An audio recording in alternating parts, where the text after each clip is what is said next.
Spring 1864. The thaw of snow returns the sounds of gunfire to the divided United States of America. While the Union were gaining ground in Tennessee and preparing to march on Atlanta, battle lines remained virtually unchanged in Virginia along the Rapidan River.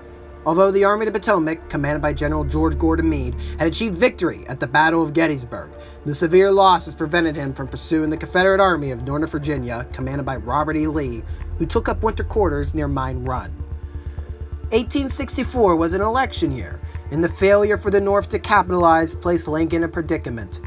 The Democratic Party had chosen George B. McClellan as their nominee, former general of the Army of the Potomac, whose platform was based upon ending the war through recognition of the Confederacy. No matter how many tactical victories were gained out west, the public would not be satisfied until Lee's army was continually battered in the Virginian countryside. To change the situation, Lincoln would appoint a new commanding general, the very man responsible for the capture of Vicksburg and the defense of Chattanooga, Ulysses S. Grant. Grant's strategy was simple, advancing simultaneously across all fronts to crush the Confederacy. 6 Union armies would be on the move by late April. While Benjamin Butler's Army of the James was to advance upriver toward Richmond, Grant would make his headquarters with the Army of the Potomac.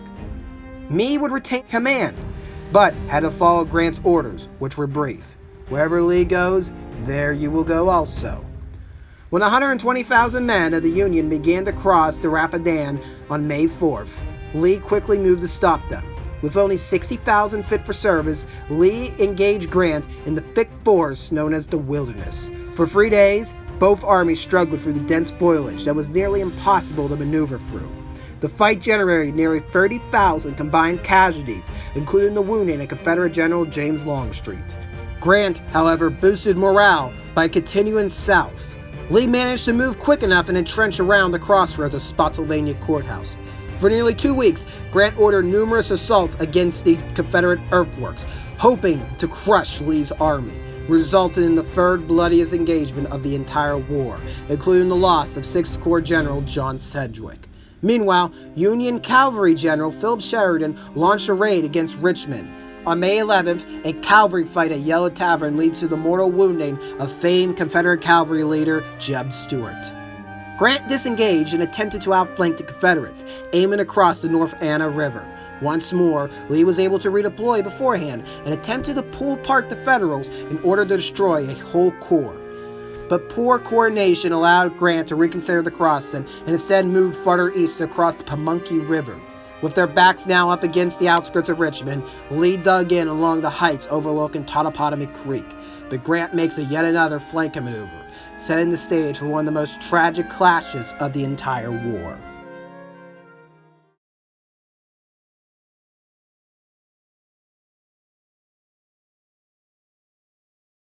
Following a cavalry skirmish at Old Church, the Confederate division of Fitzhugh Lee fell back upon the crossroads at Old Cold Harbor. Named for a poor tavern that didn't offer any meals, the region was in fact scorching and muggy on May 31st. The main road running east to west past the tavern was a major artery between the Union supply depot of White House and the Confederate capital of Richmond. Lee diverted the division of Major General Robert Hoke, sent from Petersburg by rail, to relieve Fitzhugh's cavalry division. But before Hoke could arrive, Sheridan's men fought a brief cavalry fight and secured the Old Cold Harbor crossroads. Sheridan ordered his men to dismount and dig in along the road for the night. Both generals spent the night dispersing orders to their respective corps commanders to begin redeploying to the Cold Harbor line. Both suffered delays, Lee being unable to directly command due to illness, and Union forces became lost in the thick woods and marshes around the tavern. Elements of Longstreet's corps, now helmed by Richard Anderson, took up positions west of Beulah Church. At first light, the rebel division of Joseph Kershaw commenced an attack toward the Union cavalrymen, but the advantage of the repeating rifles slaughtered the leading brigade of Southern Carolinians commanded by Lawrence Merritt, the colonel being mortally wounded in the attack. Kershaw quickly called off any further assaults, retreating to connect to Hoke's left. By midday on June 1st, 2 Union Corps had arrived on the field. The 6th Corps, commanded by Horatio Wright, and the 18th Corps, commanded by William Smith, detached from the Army of the James. Although Grant had initially moved south to simply check the Confederates, now he saw an opportunity. If his men could break through at Cold Harbor, they would be able to bypass Lee and threaten Richmond, the capital only laying at 10 miles to the south. Meade rode to Cold Harbor to inform Smith and Wright of the urgent need to strike before the rebels could properly entrench. Elements of the 5th Corps, commanded by Governor K. Warren, were requested to take part, but the division detached took the wrong road and became lost in the forest east of the battlefield. At 6:30, Wright and Smith launch a frontal assault. 20,000 Federals hurry across open ground and into the trees which anchor the rebel line. While they outnumbered the Confederates, most of the assault formations were made up of untested garrison units pulled from city defenses to replace the heavy losses earlier in the campaign. Inexperience thrown against well-placed rifle pits in the tree line stalled the Union attack. Most infamous were the men of the 2nd Connecticut Heavy Artillery, led by Colonel Elijah Kellogg. Kellogg ordered his men to drop to the ground to avoid oncoming volleys, but hoping to prove their strength to the rest of the army, the regiment pushed right up to the rebel parapet and captured nearly 300 Confederates, at the cost of 300 of their own number killed or wounded, including the death of their colonel. In panic, Brigadier General Emory Upton rallied the remains of the regiment behind a tree, having them hand him loaded muskets to shoot. Further north, Federals managed to find breaks in the rebel line, pushing through a ravine and opening a hole between Kershaw and Hope. Although reinforcements plugged the gap, the Union assault had partially succeeded in pushing the Confederate line a few extra yards west of Cold Harbor. Further north at 7 p.m., 2 Confederate divisions from Early's Corps probed the flimsy Union flank at Magnolia Swamp. After Warren was able to push his attack back, the first major day action ended.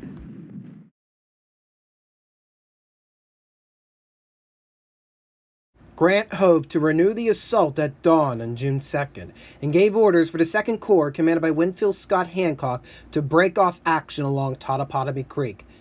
But Hancock became delayed by poor directions in the dark east of the battlefield. Realizing Grant's intentions, Lee ordered his Corps of A.P. Hill to move around his lines to establish defenses on Turkey Hill. When Hancock finally arrived, his men were in bad need of water and rest. To make matters more irritating, they were opposing the same rebels they had been facing the day prior, and upon the same ground that A.P. Hill had taken 2 years earlier from the Federals in the Battle of Gaines' Mill. Grant delayed the attack for later that afternoon, but would delay one more time to June 3rd. He hoped the extra time would be allotted to resupplying his men, reorganizing into the best possible formations for the attack. But Grant had also set up the perfect conditions for military disaster. The delay buys time for the Confederates to turn their rifle pits into sophisticated trenches, running nearly 7 miles. Engineers take time to hammer stakes in the ground in front to allow the artillery to gauge the rays. Trees were fallen for their trunks to be converted into thick headlogs. Brushes mixed with abatis to conceal the front of the earthworks. When finished, these trenches are the most advanced at the time in history of warfare. Work is only stopped by a heavy rain at night, soothing the men on both sides. Grant is determined to end the war the next day, but many on the ground are far more melancholy on what awaits at dawn.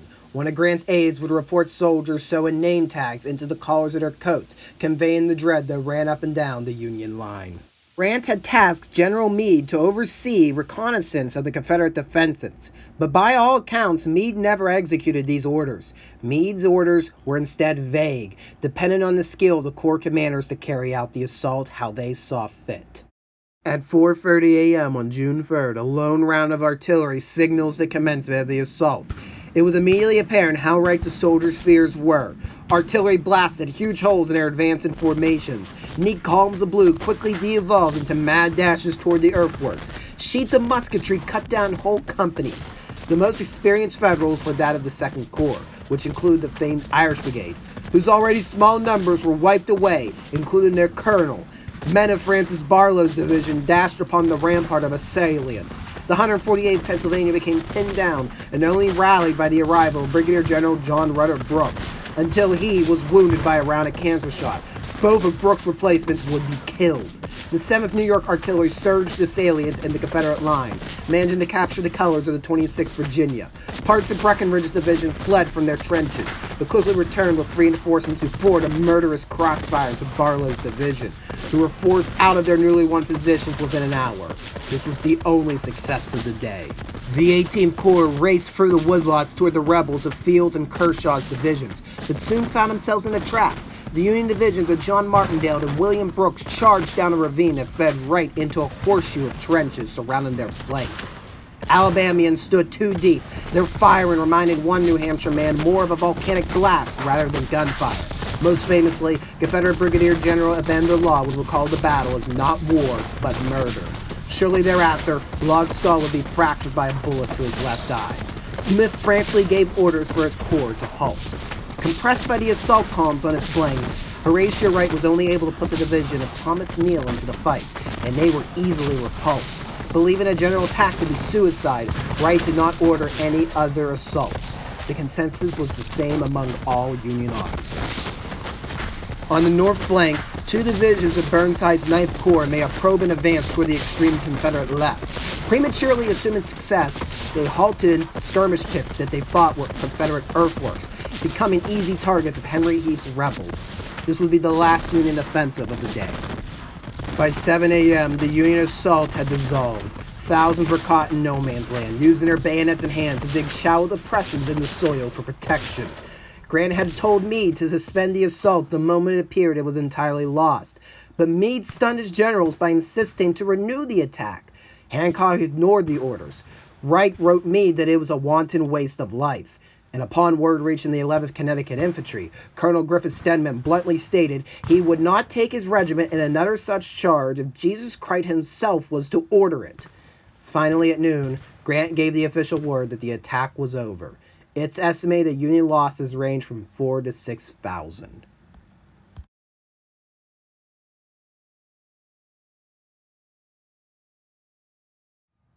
With the exception of recalling the right flank to better defensive positions along Mattoquin Creek, the battle lines remained unchanged following the failed assault.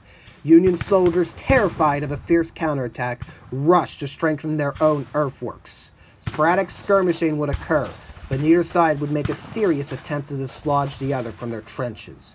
The Union established a mortar battery to harass the Confederates. In response, a 24 howitzer was depressed into the soil to lob shells at the Federal line. In no man's land, thousands of wounded lay in the hot sun. The slightest movement would draw the attention of snipers from both sides. Anyone who dared try to remove the wounded were at risk of being made casualties themselves. Beginning on June 5th, Grant managed to send multiple messages to Lee in a bid to allow the recovery of wounded. Lee, however, would only accept a formal truce, meaning Grant would have to admit defeat. By June 7th, both commanders came to an agreement. For 2 hours, both sides emerged from their defenses. By then, however, most of the wounded were now bloated corpses swarmed by flies. But even in the face of such catastrophe, Grant was able to begin to pick up the pieces and regroup his shattered force. With success in the Shenandoah Valley, Grant hoped to capitalize by dispatching Sheridan to move west to cut up the Confederate rail lines at Charlottesville, leading to the war's bloodiest cavalry fight at Trevelyan Station. In response, Lee initially disengaged the division of John C. Breckinridge from the Cold Harbor line, but soon he dispatched the entire corps of Jubal Early, leading to Early's push toward Washington, D.C. later that summer. But Lee did not anticipate how quickly the battered Union army would be able to move out. On June 12th, the Confederates awoke to find the Union trenches deserted. Grant had ordered Meade to stealthily outflank Lee yet again in the dead of night. The horrors of Cold Harbor were at last over. The total losses at Cold Harbor are still debated by historians. The National Park Service currently holds the number at 13,000 Union casualties against 2,500 Confederate losses. In terms of solely numbers, it was Lee's greatest victory. It would also be his last. Although Grant had failed to gain the quick and decisive victory at Cold Harbor, the overall campaign had achieved its purpose. While Grant would eventually be able to replace his losses, Lee could not. And now, the Army of the Potomac would cross the James River, linking up with Butler's small force and besiege Petersburg. For the next 10 months, Grant would implement the trench warfare pioneered at Cold Harbor on a large front, with his forces digging in some 30 miles of earthworks to cut off the railroads leading toward Richmond. The Army of Northern Virginia would be stretched to their breaking point and on April 9, 1865, surrender.